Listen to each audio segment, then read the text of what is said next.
হঠাৎ করে বাসায় মেহমান আসলো। সেই মেহমান কি আয়োজন করলাম সবই থাকছে আজকে ভিডিওতে। আসসালামু আলাইকুম, সবাই কেমন আছেন? সকাল সকাল ঘুম থেকে উঠেই শুনি বাসায় মেহমান আসবে, এজন্য হাজবেন্ডকে পাঠিয়ে দিয়েছিলাম টাটকা মাছ মাংস আনতে বাজারে। তো এখানে গরুর মাংস, ইলিশ মাছ আর পোলের চাল নিয়ে আসা হয়েছিল। আমি প্রথমে গরুর মাংসটা পরিষ্কার করে তারপর কিন্তু ইলিশ মাছটা কেটে নিচ্ছিলাম। এর মধ্যে আমার ছেলেটা এসে ঝামেলা করছিল। তো যাই হোক, আমি ইলিশ মাছটা কেটে নেওয়ার পরে এখন গরুর মাংসের মেজবানি রান্না করব। তো এখানে 1.5 কেজি পরিমাণ গরুর মাংস আছে, তার ভিতর 1 কাপ পরিমাণ পেঁয়াজ কুচি দিয়েছি। তারপরে দিয়েছি 2 চা চামচ পরিমাণ মরিচের গুঁড়া, 1 চা চামচ পরিমাণ লবণ, 1 চা চামচ পরিমাণ হলুদের গুঁড়া, ধনিয়া গুঁড়া আর গরম মশলার গুঁড়া। এরপরে দিয়েছি 1 টেবিল চামচ পরিমাণ আদা বাটা আর 1 চা চামচ পরিমাণ পেঁয়াজ বাটা। এরপরে এই তো রাঁধুনি মেজবানি মশলাটা কেটে নিচ্ছি আমি।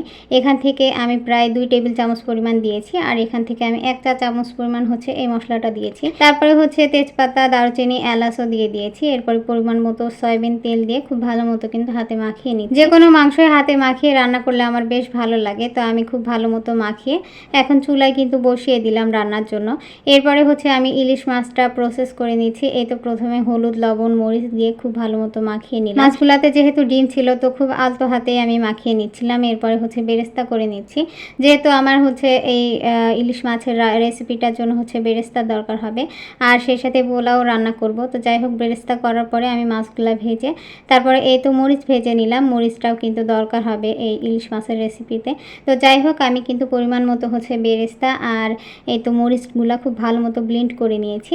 এই অল্প মশলাই কিন্তু এই রান্নাটা করা যায়। তো যাই হোক, আমি হলুদ আর মরিচ দিয়ে খুব ভালো মতো মশলাটা কষিয়ে তারপরে কিন্তু এই তো ইলিশের ঝাল আচারিটা রান্না করে নিলাম। এভাবে রান্না করলে কিন্তু খেতে অসাধারণ লাগে। আমি প্রায়ই রান্না করে থাকি আর মেজবানিটাও কিন্তু প্রায় হয়ে এসেছে। এরপরে মাছটা হয়ে যাওয়ার পরে আমি কিন্তু নামিয়ে নিচ্ছি। দেখুন কতটা লোভনীয় লাগছে। এভাবে রান্না করলে বাসার সবাই একেবারে চেটে পুটে খায়। আর এদিকে মেজবানিটা নামানোর আগে একটু গরম মশলা দিয়ে দিলাম। তো 2টা তরকারি রান্না হওয়ার পরে এখন আমি পোলাওটা করে নিচ্ছি। এখানে বাদাম, তেজপাতা, দারুচিনি, এলাচ দিয়ে খুব ভালো মতো ভেজে নিয়ে তারপর আগে থেকে পানি ঝরিয়ে রাখা চালগুলা দিয়ে দিলাম। এরপরে খুব ভালো মতো ভেজে নিয়ে একটু বেরেস্তা দিয়ে দিয়েছি, যেগুলো আগে করে রেখেছিলাম। এরপরে গরম পানি দিয়ে দিয়েছি। যেই কাপড় আমি চাল নিয়েছিলাম তার ডবল করে পরিমাণ পানি দিয়ে দিয়েছি। এরপরে যখন হয়ে গেছে তখন কিন্তু অল্প একটু বেরেস্তা আর ঘি দিয়ে এভাবে করে একটু নেড়ে চেড়ে আবারও ঢাকনা দিয়ে কিছুক্ষণ রেখে দিয়েছিলাম। এভাবে করে পোলাও রান্না করলে কিন্তু পোলাওটা একেবারে পারফেক্ট হয়।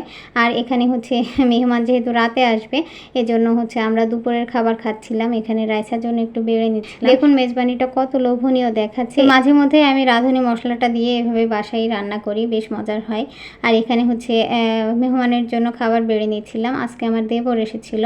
তো সবাই ভালো থাকবেন, সুস্থ থাকবেন। আজকের ভিডিওটি এখানেই শেষ করছি। আসসালামু আলাইকুম।